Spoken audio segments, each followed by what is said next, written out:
Hey, I'm Mike, and this is the weekly recap for the week of October 1st to the 7th. I didn't do a lot of things this week, but a lot of things happened, if that makes sense. My warrior started off at an item level of 610.56 and is ending at 3 item levels higher, so 613.56. In my Great Vault, I had rewards for 6 normal bosses, 8 dungeons that were up to a Mythic +5, and then 8 delves done at tier 8.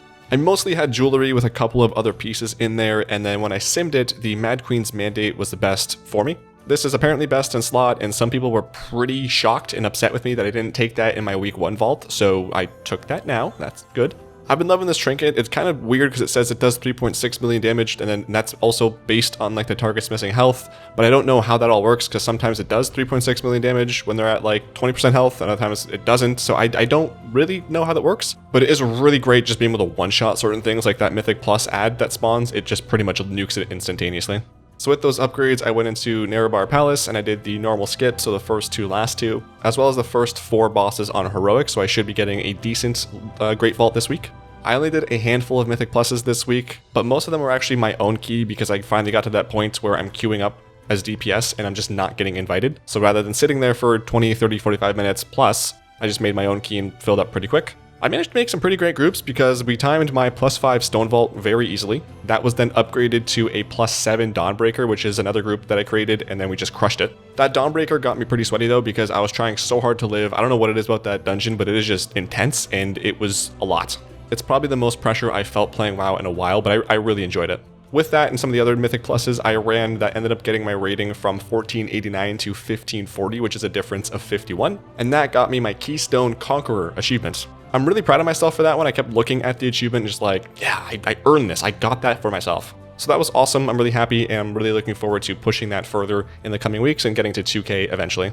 Outside of the Bountiful Delves, I also did a tier 10 delve. It was a little bit slower and a little bit scary, but it was doable. I was really happy to get that down, so I only have 1 more difficulty left to do. I saw a really helpful tip on Reddit that said that if you clear all the trash in the dungeon and then go loot the respawn point, you can die as many times as you want, and then when you loot that, you get +1 health, and then if you kill the boss in 1 shot, you get the achievement to finish the delve with at least 1 life remaining. So I definitely took advantage of that in the +10.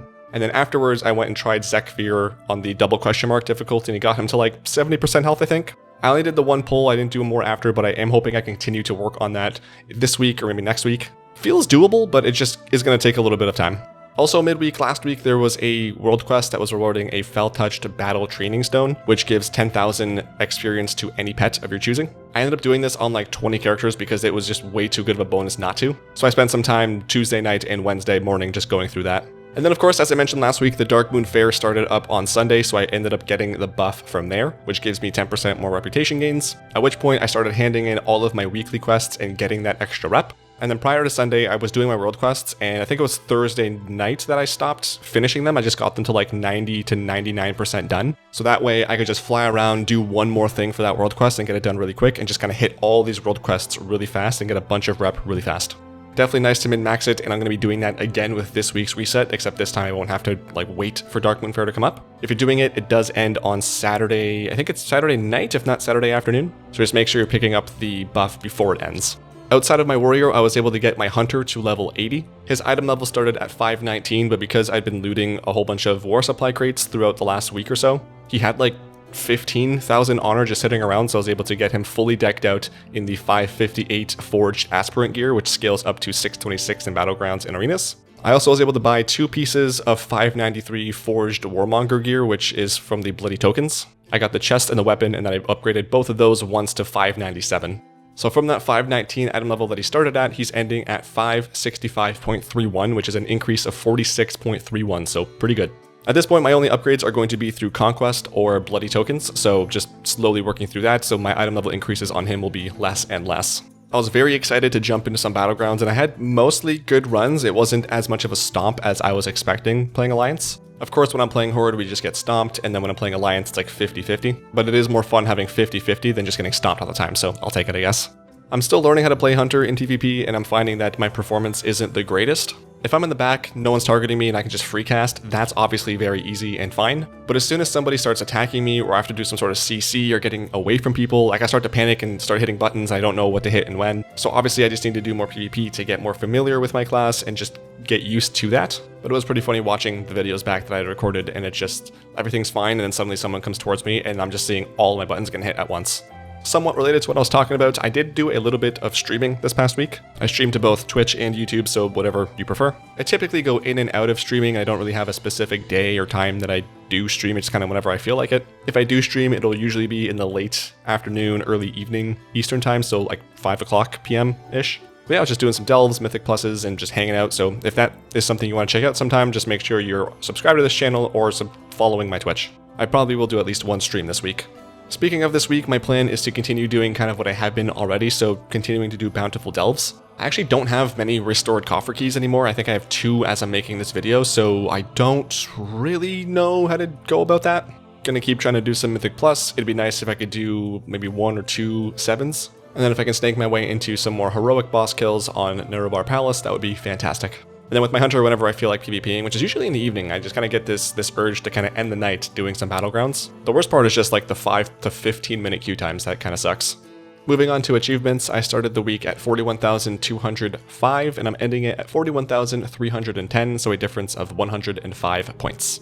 Most of the achievements were just PvP related, so I looted 5 and then 10 bounties in the War Within. I got my last 2 Tour of Duty achievements in Hollowfall and Ringing Deeps, which it was nice because those were, again, like I said last week, much quicker than I anticipated, so that was great. I finished the Sparking War Quest 5 times, which it counts per character, so because I can do it on my Warrior and my Hunter, I get 2 credits for that achievement per week.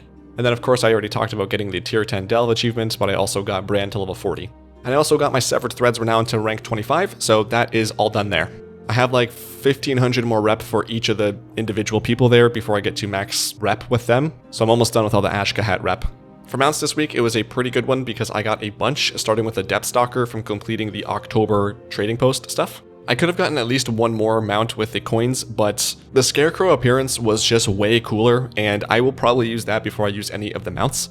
I was able to get the Machine Defense Unit 111 from doing the Awakening Machine event. Really happy I got that, because once I get Hollowfall to the max rep, I'd never have to do that again unless it's for a weekly quest, so that'll be great, because it's pretty boring. And then as I expected, I popped off with Renowns this week because I was waiting for the Darkmoon Fair, so I got a bunch of mounts there. I started by getting Renown 19 with Assembly of the Deeps, and then for 8.1 thousand Resonance Crystals, bought the Crimson Mundos. For Renown 23 with Hollowfall and 11.3 thousand Resonance Crystals, I bought the Shackled Shadow, which is really cool. For getting Renown 23 with Severed Threads and spending 3,940 Kedge, I got the Aquamarine Swarmite. And then each of the 3 Severed Threads people, when you get Conspirator rep with them, you can buy a mount, each mount costing 2,020 Kedge. So I bought the Widow's Undercrawler, the Heritage Undercrawler, and the Royal Court Undercrawler. And these mount specials are probably one of my favorites because they are so funny.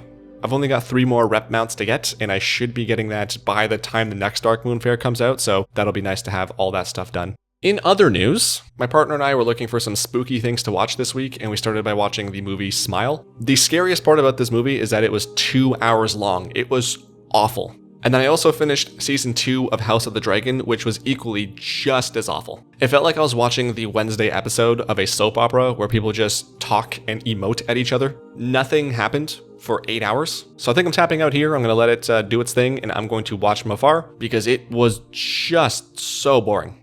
But that is it for me. That's all that I did, all that I watched, all the things that I wanted to talk about. How was your week? How was your vault? What are you up to in game? Are you playing any other games? I hear Throne and Liberty is pretty fun. What's going on in your life? What are you watching? What are you listening to? What are you reading? Anything and everything, I'd love to hear about it. If you're already subscribed to my channel, I really appreciate you. I'm trying to get to 100K, and every little bit helps, so thank you so much. If you're not subscribed and could at least consider it if you like this video or any of my others, that would be great. If you don't subscribe, I like you less, like a friend, like I don't like you, but I like you, you know? But either way, thanks for watching. Have yourselves a fantastic week. I'll talk at you next week. Love you lots. See ya.